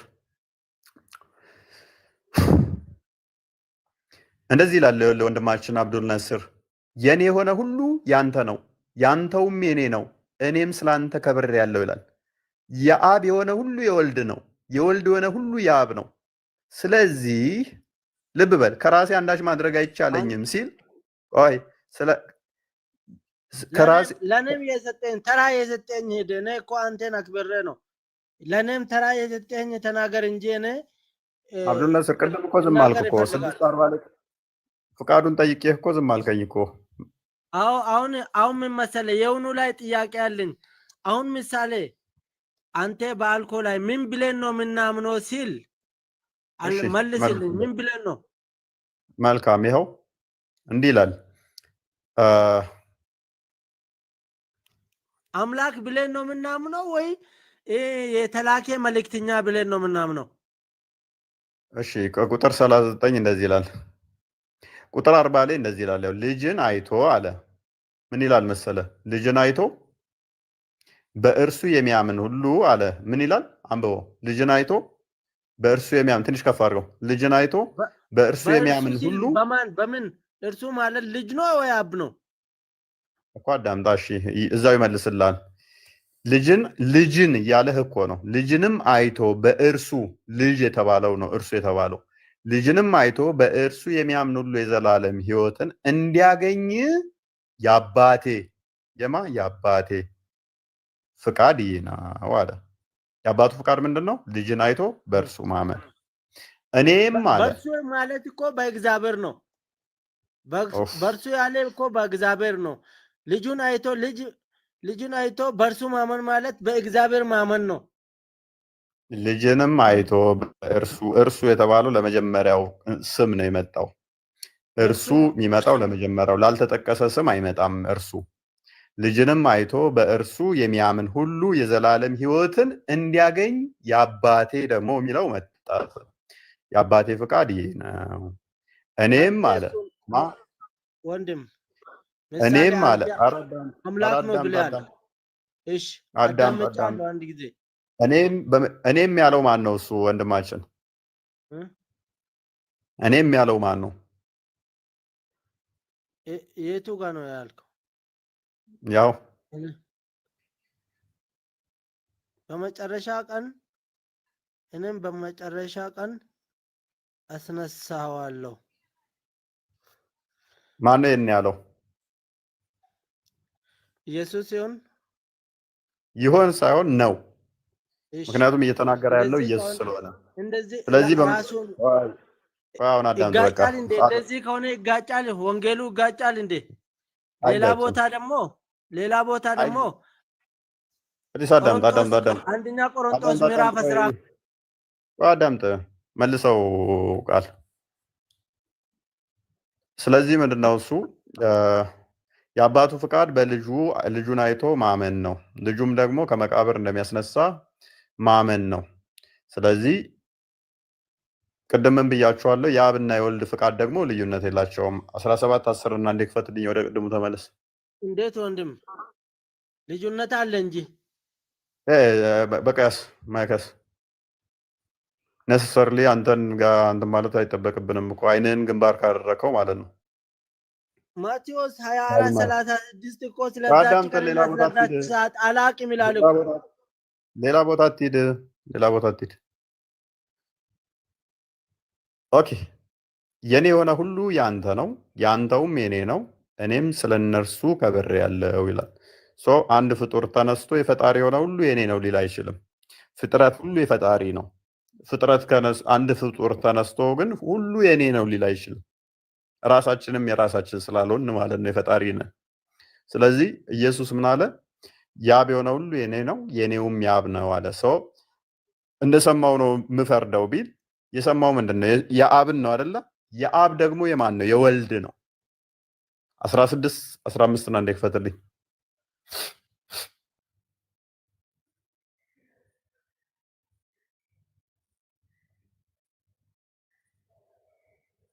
ላብ ያለው ሁሉ የኔ ነው አለ።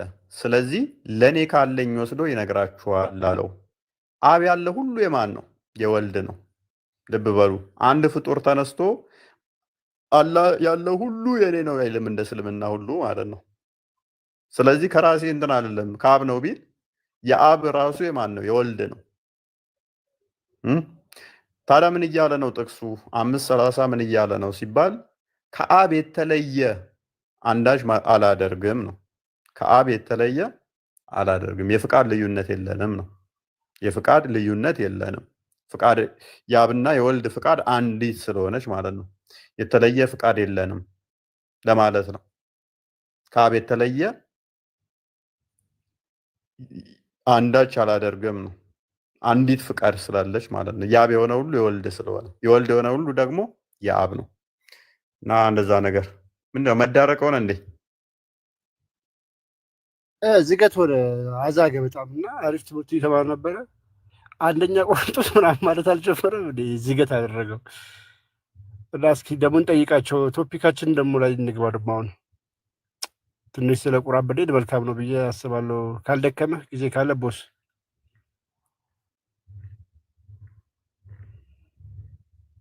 ቆስጥ ያለ አለው ቃል ያሰማለን። አውሩ